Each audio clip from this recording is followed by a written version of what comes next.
Let's talk a little bit about where you were in your contractual relationship with the company. My understanding is these appearances were supposed to be one offs, and then you get the producer job. Do you have the producer job and then these on screen appearances? Because that's it for you on camera for a bit. Yeah, no, Talk to me about this. from the very first phone calls, but probably phone call, was, "Hey, we want you to do the Rumble, um, and we're thinking about maybe following it up the next night. We're not real sure." So how the so we did the Rumble, and the following night they thought they wanted to follow that up, but it was contingent upon the reaction we got at the Rumble. That could have easily been scratched. I mean, easy. When we did the thing on Raw and it got that kind of reaction, Vince and company said, "Hey, let's put Jeff and Elias in a match and get Elias the win," which made sense. So the second week was completely unexpected. But from the very beginning, the request was come do the Rumble, and then we for sure want you to be a backstage producer, and we'll just kind of see where things go from there. So that was, you know, that was the arrangement, agreement, thought process.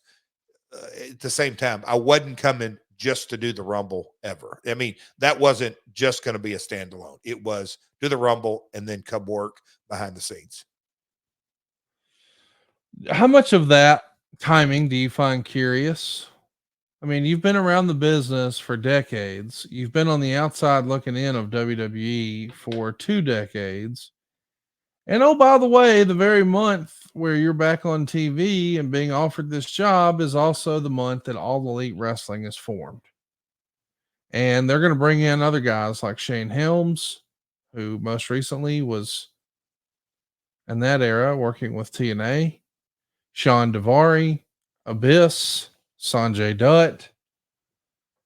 What do you make of this? Is this timing curious to you that all of a sudden they're wanting to beef up behind the scenes around the same time as AEW is launching? And I heard that chatter, yeah, literally from day one. But when was the announcement that SmackDown was going to Fox? I want to say that was, It was early. yeah, like was it spring or summer of 18? I don't recall. I know they had Bruce and Eric and all that go back and ahead of that or after that rather. Yeah, but no, but what I'm saying is, I was always under the impression that it may feel AEW, that may be on top of it, but the SmackDown announcement and June of 18. from that day forward, it was my understanding and hearing, like you say, little birdies chirp here and there, they knew when they signed that deal that their company was fundamentally changing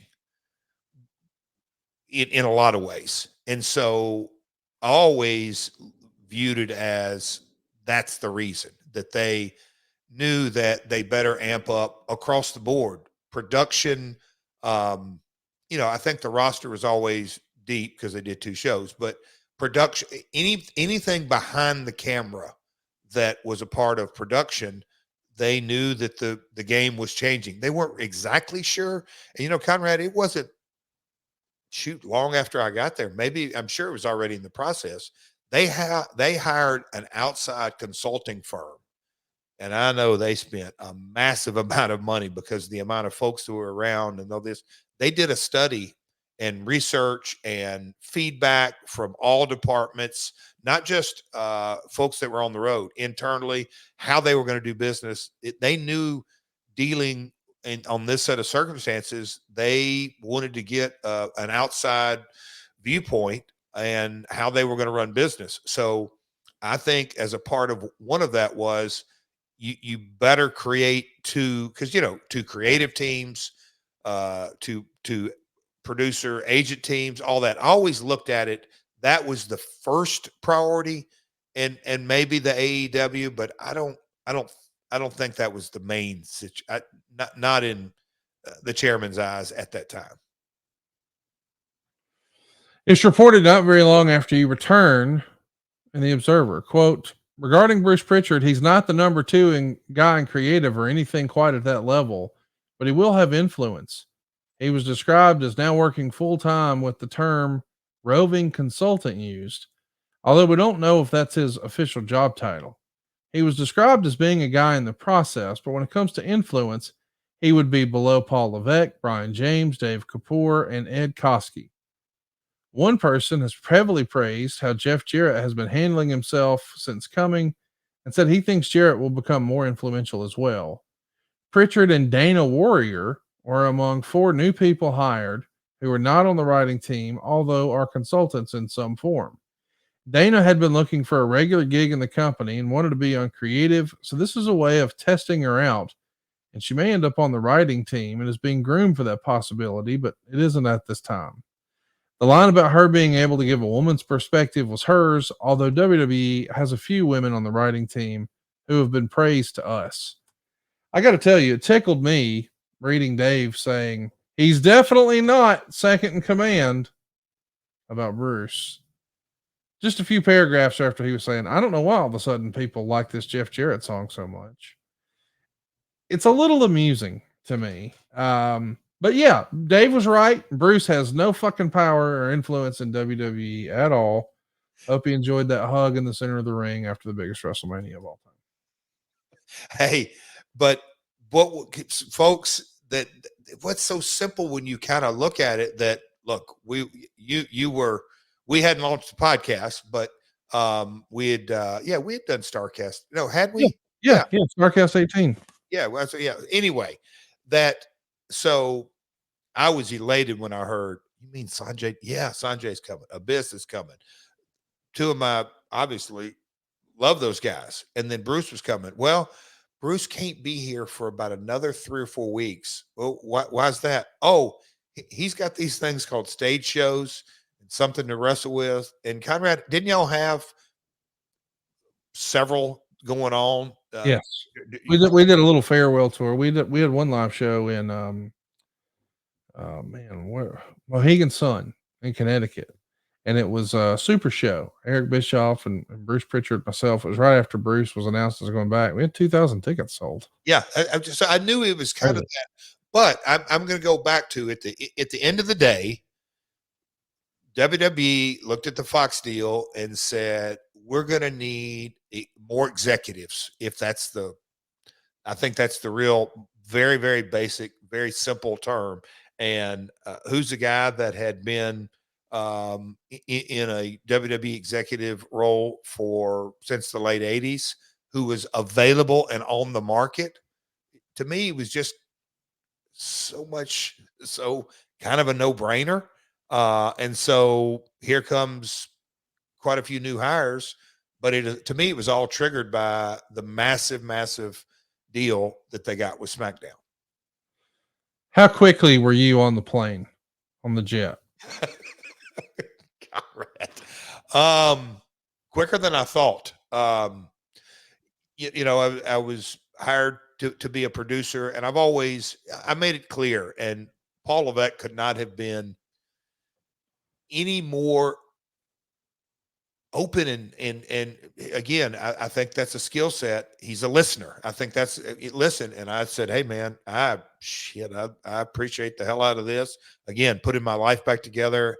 I love wrestling. I love producing wrestling. I love being a part of the creative business. I love doing it all. And I told him, I'm like, hey man, producing is 1 or 2 days a week. I would love to do more. And the next thing you know, I'm in Stanford having a meeting with him and Vince, and basically saying, hey, and when I think what Meltzer call it, roving consultant. I don't know. I never used that term or never heard that term, but it's kind of accurate that basically I went from a producer role pretty quick within not even a month to, hey, come to the office, be a part of creative meetings, be a part of live event meetings, basically dive in head first, and we'll figure it out as we go. There was not any title given, none of that. It was creative works meets on this days, live events this day. The jet leaves here, the jet leaves there. So it was quick, about a month. I know that sounds silly and you laughed when I said it, but there is a hierarchy, or there was in WWE, and on the plane, it's about as high as you get, right? I guess you could say that. Yes. What do you mean you guess? How many thousands of dollars of sushi you ate on that damn plane? Come on. as, That's the as Paul Heyman, as he would cut his eyes at me like, Conrad, what you and Cassio's the biggest, what are the man versus food is no, but at the meal, the look y'all had when I said, hey, y'all gonna finish these appetizers? I knew where you were going.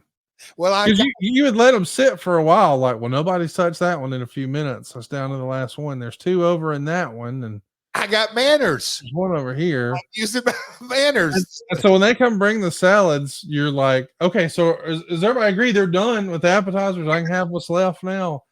I mean, it was like it was your first meal. I was so Conrad, I'll just say that on that jet, there's a lot of advantages in this world to not drinking alcohol. But I can assure you this, when you're not drinking, you got a hell of an appetite. And Heyman would just look at me like, you son of a gun, you can eat. Well, look, anyhow. So, yeah, it really, I was grateful. It's an honor, being a part of a company that size and rolling along, but Vince, Kevin Dunn, and Triple H, and then us peons in the back. No, I loved it. We laughed and cut up. It was, and what was day to day like for you in this era? Like showing up to TV. Like, what are you doing at TV? So when I first went there, I've got to kind of recalibrate my brain because SmackDown had not moved to Friday nights yet. Yeah. Gosh, man, time just flies. But I would leave my house and go to Raw, wherever it may be, and then do TVs and go from there. Fly to the, Raw, SmackDown, Stanford, home on a Friday. So it was 5 days a week. And the creative sessions, sometimes, the stories are out there. I'd love to listen to a few here and there of Bruce's reminiscing through the years, but yeah, a creative session, go to a 1, 2, 3 in the morning. All hours of the day. But no, that was creative, and get Raw written and SmackDown written and pitches and all that kind of stuff. So, I mean, but in general, that was it. TVs, office work, come home.